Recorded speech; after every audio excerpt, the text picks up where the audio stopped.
Il y a près de 50 ans, Montréal se préparait à accueillir les Jeux olympiques. À cette époque-là, le maire Jean Drapeau voulait nettoyer la ville.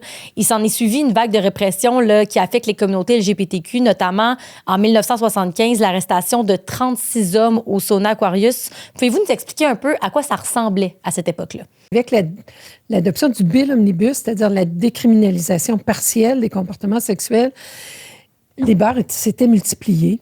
Les saunas aussi étaient apparus et donc il y avait un peu plus de visibilité homosexuelle dans la ville.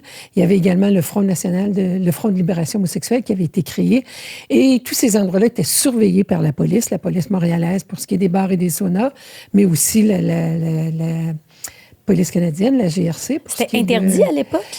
C'est-à-dire, le Bill Omnibus ne faisait que décriminaliser les actes homosexuels sous le terme de grossière indécence lorsqu'ils étaient commis par des adultes consentant en privé.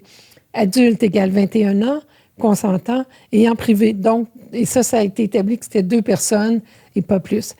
Alors, c'était privé. D'autre part, les policiers ont commencé à évoquer, à partir de 1975, ils ont commencé à évoquer utiliser une autre loi qui est la loi sur les maisons de débauche.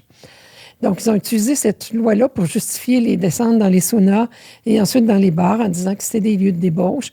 Et il y avait toujours eu de la répression. La répression prenait la forme beaucoup d'arrestations.